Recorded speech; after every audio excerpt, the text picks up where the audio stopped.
جس طرح صرف اور صرف ایک صحابی حضرت زید بن حارثہ رضی اللہ تعالیٰ عنہ ان کا ذکر قرآن پاک میں نام لے کر کیا گیا ہے، اسی طرح رمضان وہ واحد مہینہ ہے کہ جس کا اللہ رب العزت نے نام لے کر قرآن پاک میں ذکر کیا ہے۔ شہر رمضان الذی انزل فیہ القرآن، یہ وہ واحد مہینہ ہے کہ اللہ رب العزت کے پیارے محبوب علیہ الصلوۃ والسلام نے ارشاد فرمایا اذا دخل رمضان فتحت ابواب الجنہ وغلقت ابواب النار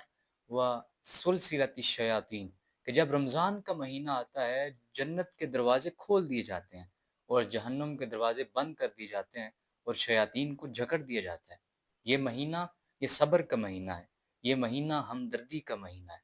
اور یہ مہینہ وہ ہے کہ جس میں انسان اگر نفل ادا کرے گا تو فرض کے جتنا اللہ ثواب عطا فرمائے گا، اور اگر فرض ادا کرے گا اللہ 70 گنا بڑھا کر ثواب عطا فرمائے گا۔ تو اللہ کی رحمت موسلا دار رنگ میں برس رہی ہے۔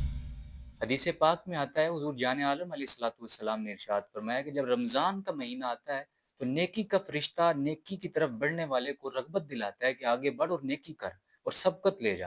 اور برائی کی طرف بڑھنے والے کو فرشتہ کہتا ہے کہ باز آ جا۔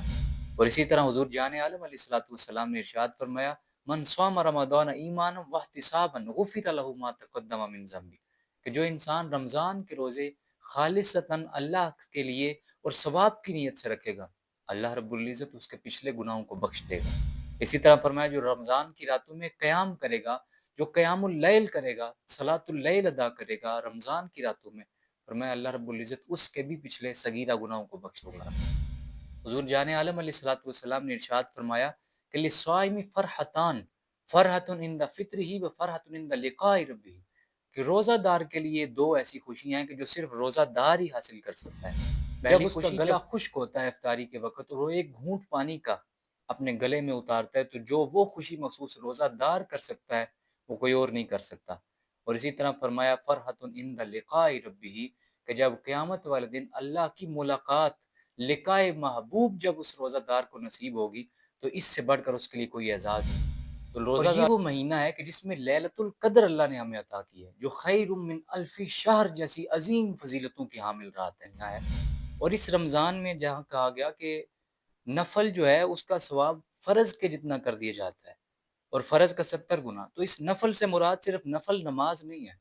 بلکہ ہر وہ کام جو فرض نہیں ہے، واجب نہیں ہے اور نفل کے درجہ میں آتا ہے،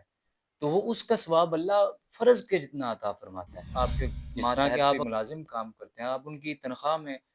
ان سے بڑھ کر، تنخواہ سے بڑھ کر اگر انہیں دیتے ہیں تو یہ نفل میں آپ کو اللہ فرض کے جتنا ثواب دے گا۔ اسی طرح کم منافع لے کر اگر آپ اپنی اشیاء کو بیچتے ہیں تو اللہ رب العزت اس کا بھی ثواب آپ کو زیادہ عطا فرمائے گا۔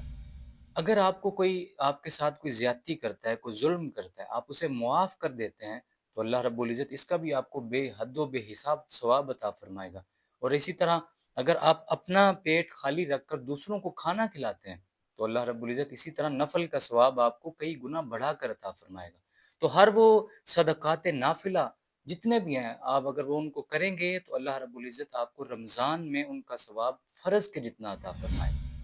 لیکن یہ بات ذہن میں رکھیے گا کہ یہ رمضان کے دنوں کی ٹریننگ اگر انسان کو بدل نہیں سکی تو کوئی بھی ٹریننگ سیشن انسان کے ذات اور کردار کو بدل نہیں سکتا۔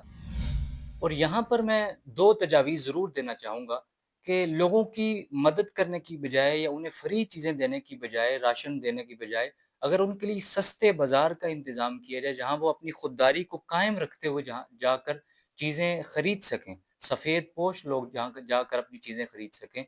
تو یہ چیز ان کے لیے زیادہ بینیفیشل ہے۔ اور اسی طرح جہاں آپ لوگ جا کر ان کو راشن دیں گے اور مختلف حوالہ سے ان کی مدد کریں گے تو ان کو دیکھنا چاہیے کہ جو مستحقین لوگ ہیں، جو سفید پوش لوگ ہیں، انہیں جس چیز کی ضرورت ہے انہیں وہ مہیا کی جائے۔ اگر ایک لفافہ میں، عید کارڈ کے لفافہ میں گفٹ کے طور پر اگر آپ کچھ پیسے لے کر انہیں دے دیں گے تو وہ بخوشی انہیں وصول کر کے جو ان کی ضرورت ہوگی اس میں وہ اسے صرف کر سکیں گے۔ دعا ہے کہ اللہ رب العزت ہمیں اس رمضان میں، جو کہ ہمدردی کا مہینہ ہے، تو ہمیں غریبوں کا خیال رکھنے کی اور اپنے سے ماتحت لوگوں کے ساتھ غم گساری کا معاملہ کرنے کی اللہ توفیق عطا فرمائے۔